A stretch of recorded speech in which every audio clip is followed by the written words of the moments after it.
Hello friends, कैसे आप सभी लोग। एक बार फिर से आप सभी का ज्ञान गोदावरी ऑनलाइन एजुकेशन सेंटर पर बहुत बहुत स्वागत और अभिनंदन है।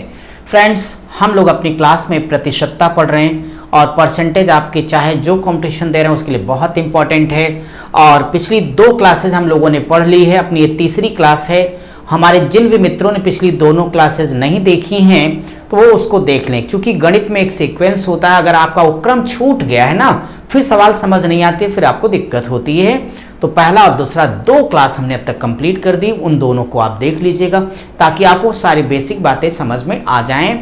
आज हम लोग अपनी तीसरी क्लास स्टार्ट कर रहे हैं और इस तीसरी क्लास को स्टार्ट करेंगे उससे पहले आप सब चैनल को लाइक, सब्सक्राइब और शेयर करिए और उत्साह जोश के साथ आगे बढ़ते हैं। और अपनी कॉपी पर हेडिंग लगा लीजिएगा प्रतिशतता। तो हम लोग परसेंटेज को आगे कंटिन्यू कर सकते हैं। ये प्रतिशतता बहुत प्यारा चैप्टर, आगे बढ़ते हैं। इस प्रतिशतता के अंतर्गत जो क्वेश्चन हमारे लिए आ रहा है, आज का क्वेश्चन नंबर 22 है, 22 है। डियर स्टूडेंट, अगर 22वें सवाल की बात करूं तो कहता है किसी समानांतर चतुर्भुज के आधार को 50% घटाया गया और जबकि उसकी ऊंचाई को 40% घटा दिया गया तो समानांतर चतुर्भुज के क्षेत्रफल में कुल कितने प्रतिशत की कमी होगी। मेरे भाई, जब दोनों बार कमी होगी तो आंसर तो कम ही आएगा। अब जनरल मेथड जैसे हमने पिछली क्लास में बताया, आप वहां सीख सकते हो। मैं डायरेक्ट परीक्षा में आप कैसे सॉल्व करेंगे वो शार्ट मेथड आपको सिखा देता हूं कि जब ऐसे करेंगे तो हमें इसे 2 तरीकों से लगा सकते हैं। शार्ट दोनों तरीके होंगे कि ऐसे क्वेश्चन में हमारे पास जो आंसर आएगा वो निश्चित तौर पे प्रतिशत कमी का ही आएगा। अब एक तरीका तो मेरी बात सुन लेना, ये दोनों नेगेटिव जोड़े, इनको जोड़ लेना। तो 40 और 50 90, 40 50 90, लेकिन घटा इस नाते इसको लिखना -90। और इनका गुणनफल मतलब किसका, 50 और 40 का गुणनफल। तो 50 40 का गुणनफल क्या होगा, 50 गुणे 40/100 होगा। जैसे आप वृद्धि में कर रहे थे तो आप क्या कह रहे थे, पहली वृद्धि दूसरी और उनका गुणनफल। अब क्या कह रहे हैं, पहली कमी दूसरी कमी और उनका गुणनफल। तो गुणनफल माइनस माइनस क्या होगा, प्लस हो जाएगा। और जब माइनस माइनस ये प्लस हो जाएगा ना फ्रेंड्स, तो ये 2 जीरो आप लोग प्यार से कट कर दीजिएगा। देखो कितना आसान हो गया। देखिए ना, आपका ये हो गया -90 और +5 चौक 20 हो जाएगा। आप ही बताइए कि -90 में से प्लस जाएगा तो -70 आएगा। -70 का मतलब क्या, 70% की कमी आपका आंसर है। ठीक है, अगर आप पूरा लगाना चाहते हैं तो भाई पूरा क्या, आप समय तो आपको बचाना ही है। तो पहली कमी -50, दूसरी -40, माइनस माइनस प्लस, इनका गुणनफल और बटे 100 बराबर तुरंत हमारा क्या होगा, आंसर आ जाएगा। ये 70% आपका उत्तर हो जाएगा। क्लियर है सभी को। तो मैं ये चाहूंगा कि कोशिश करना कि शार्ट मेथड को लगाएंगे तो थोड़ा सा आप बेहतर रहेंगे, आपका समय भी बचेगा और आपका आंसर भी करेक्ट आएगा। चलिए भाई, इसी बात पे क्वेश्चन नंबर 23 हम आपके सामने देखेंगे कि 23 नंबर जैसे क्वेश्चंस को आप कैसे डिस्कस करेंगे। 23 अपने क्वेश्चन को आप देख रहे होंगे सामने, इस 23 को लीजिए और साथ साथ समझिए। कहते हैं आप कि अगर पंखों के मूल्य में 20% की वृद्धि हो जाए तो उसकी बिक्री में 40% की कमी आ जाती है, व्यक्ति की आमदनी पर क्या प्रभाव पड़ेगा। फ्रेंड्स देखिए, ऐसे क्वेश्चन में यह क्लियर नहीं होता कि वृद्धि होगी कि कमी होगी, दोनों शब्द लिख लेते हैं। अगर प्रश्न को हल करने पर मान धनात्मक आया तो वृद्धि होगी और ऋणात्मक आया तो कमी होगी। कैसे जानेंगे, देखिए ना, पहला 20 बढ़ा है तो यानी +20 लिखिए, दूसरा 40 घटा है तो निश्चित तौर पे आप -40 लिखिए। अब इन दोनों का गुणनफल, तो प्लस इंटू माइनस बराबर क्या होगा, माइनस हो जाएगा। यानी यहां पर लिखना 20 और गुणे कितने के, 40/100 करो, ये 0 0 उड़ा दो आप, आपका आगे आ जाएगा +20 माइनस, देखो मेरे भाई 4 दूनी 8 हो जाएगा। तो इन दोनों का आपस में गुणा कर दो, 4 दूनी 8। तो ये आपके पास -40 से -8 तो -48 हो जाएगा। आप ही हमें बताइए कि +20 -48 है बराबर माइनस क्या आएगा, 28 आ जाएगा। इसका मतलब इस क्वेश्चन के अंतर्गत वृद्धि नहीं हुई बल्कि क्या हो गई, कमी हो गई, क्योंकि हल करने पर माइनस आया तो ये आपका 28% कमी ही उत्तर हो जाएगा। ठीक है, क्लियर है सबको।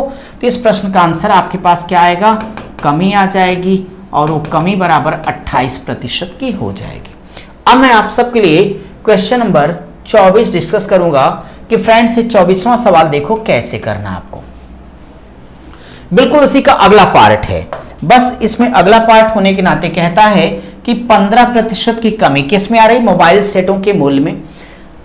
जब दाम घटेगा बिक्री अपने आप क्या होनी है, बढ़ जानी है। सवाल यह है कि उस व्यक्ति की आमदनी में वृद्धि होगी कि कमी होगी, ये बताइए। ऐसे क्वेश्चन में मैं बताऊं कि आप फिर से कहना कि मैं नहीं जानता कि वृद्धि होगी कि कमी, सवाल लगाने के बाद जानूंगा। सो फ्रेंड्स, कमी या वृद्धि का प्रतिशत बराबर, यहां से -15 कमी है तो -15 करना, वृद्धि 20 की तो +20 कर दीजिएगा, माइनस यहां से लीजिए 15 और गुणे क्या होगा 20/100 कीजिएगा। अब थोड़ा इसे कटपिट हम लोग शुरू करते हैं, हमारा काम बन जाएगा। बताइए 20 बच्चे क्या होगा भाई 100 और 5 दिया 15 हो जाएगा। आप देखिए ना कि ये -15 है और यहां से -3 हमारे पास से, इन दोनों को एक साथ जोड़ देना तो -18 और +20 होगा। तो +20 अगर -18 है तो हमारे हाथ में क्या आएगा +2 आ जाएगा। इसका मतलब इस क्वेश्चन में कमी नहीं क्या होगी, वृद्धि हो जाएगी। तो आप लोग आंसर देना कि यहां पर मेरा जो क्लियर आंसर आएगा वह प्रतिशत वृद्धि का आएगा और वो क्या होगी 2% की होगी। तो हमारे इस क्वेश्चन का आंसर आएगा 2% की वृद्धि। ठीक है भाई, चलिए अब हम आपके लिए क्वेश्चन नंबर नेक्स्ट पे डिस्कस करेंगे और हम ये देखेंगे क्वेश्चन नंबर 25 में हमें क्या करना है। तो अगर क्वेश्चन नंबर 25 की बात मैं करूंगा तो क्वेश्चन नंबर 25 में आपको बस इतना सा काम करना है फ्रेंड्स कि यदि किसी वृत्त की त्रिज्या में 12% की वृद्धि करेंगे तो उसके क्षेत्रफल में कितने प्रतिशत की वृद्धि हो जाएगी। ये बिल्कुल सेम क्वेश्चन है, लेकिन देखो जब आप बात वृत्त की करिएगा तो आगे जब हम क्षेत्रमिति पढ़ाएंगे तो डिटेल में पढ़ाएंगे। वृत्त ये भाई, वृत्त आपको पता है कि ये उसका सेंटर होगा, ये उसकी रेडियस है और वृत्त का जो त्रिज्या होती है ना वो चारों तरफ क्या होती है बराबर होती है, चाहे जिधर आप खींच दीजिएगा।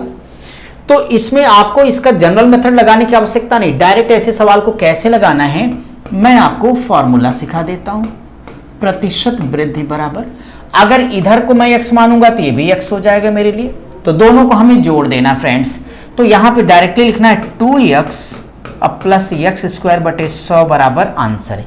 ये कुछ नहीं, x को जोड़ दिया तो हम लोगों ने 2x यहां पे कर लिया है। तो पहली वृद्धि, दूसरी वृद्धि और उनका गुणनफल बटे 100, जो पीछे कॉन्सेप्ट था वही यहां लग रहा है। और ये जो कॉन्सेप्ट है वृत्त है तभी लगेगा, आपका स्क्वायर यानी वर्ग है तब भी लगेगा, आपका अगर समबाहु त्रिभुज है तब भी लगेगा। चूंकि इसकी त्रिज्याएं बराबर होंगी, इसकी सभी भुजाएं आपस में बराबर होती हैं और इसकी भी भुजाएं आपस में बराबर होंगी क्योंकि तीनों एंगल भी इसमें आपस में इक्वल होंगे और इसका एंगल 90 डिग्री का होगा। यानी मैंने कहा कि जो कॉन्सेप्ट मैं आपको सिखा रहा हूं ये आपका वृत्त पर, वर्ग पर, समबाहु त्रिभुज पर, तीनों जगहों पर लागू होगा। इस बात को आप ध्यान में रखिएगा। ठीक है, चलिए अब इस क्वेश्चन को सॉल्व कर लेते हैं। तो अगर इस क्वेश्चन को सॉल्व करेंगे तो आपको यह पता चला कि वृत्त की त्रिज्या में जो वृद्धि दिखाई गई 12% की, तो डायरेक्टली आप आंसर दीजिए कि x का मान कितना आ गया 12 आ गया। तो जब x 12 है तो बोलो 12 दूनी 24 हो जाएगा प्लस, अब इसी 12 का स्क्वायर भी तो करोगे तो 12 की स्क्वायर 144 होता है, अच्छी बात है, बटे 100 1.44, 24 1 25, 25.44% आपका उत्तर हो जाएगा। ठीक है, चलिए क्वेश्चन नंबर अब 26 हम आपके लिए डिस्कस करेंगे कि 26वें को कैसे आप लगाओगे। कहता है यदि किसी वर्ग की भुजा को 25% बढ़ा दिया जाए तो उसके क्षेत्रफल में कितने प्रतिशत की वृद्धि होगी। देखो फ्रेंड्स, अगर ऐसा कोई सवाल हमें मिलेगा तो आप सबको बस एक छोटी सी बात मेरी याद रखनी है, वो ये कि जब भी ऐसे प्रश्न मिलेंगे तो बिल्कुल पिछले के जैसे ही लगेगा। कहता है 25% बढ़ाएंगे तो बढ़ाओ ना, हम कहाँ रोक रहे हैं। तो हम सीधे क्या करेंगे, जितना देगा उसका दुगना कर देंगे। तो 25 का जस्ट दुगना कर देंगे तो 25 दूनी 50 और उसका वर्ग, तो 25 के वर्ग 625 होगा ना, तो 625/100 करोगे तो आपका हो जाएगा 50 और ये कितना होगा 6.25, तो 56.25 आपका आंसर हो जाएगा। ठीक है, इसमें तो कोई डाउट नहीं, आपका पढ़ा हुआ सवाल है। क्वेश्चन नंबर अब हम आपके लिए 27 करेंगे, 27वां सवाल। 27वें में क्या करना हमको, यहां पे कमी की बात की गई कि किसी वृत्त की त्रिज्या को 10% घटा दिया जाए तो उसके क्षेत्रफल में कितने प्रतिशत की कमी हो जाएगी। तो फ्रेंड्स प्रतिशत कमी कहा तो वही फार्मूला लगाना 2x - cx² बटे 100।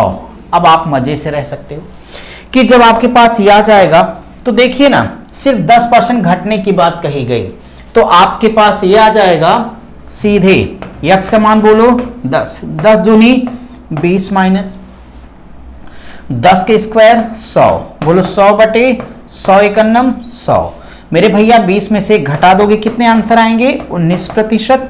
यही आपके क्वेश्चन का आंसर हो जाएगा। ठीक है, चलिए आज हम लोग अपनी क्लास को यहीं तक कंप्लीट करेंगे और आगे हम आपसे क्वेश्चन नंबर नेक्स्ट यानी 28वें सवाल से बिल्कुल नए टाइप के क्वेश्चंस हैं जिसमें मासिक आमदनी के आधार पर पूछे जाने वाले प्रश्न होंगे, उन पर डिस्कस करेंगे। तब तक आप सब पढ़ते रहिए, स्वस्थ रहिए, मस्त रहिए। Thank you.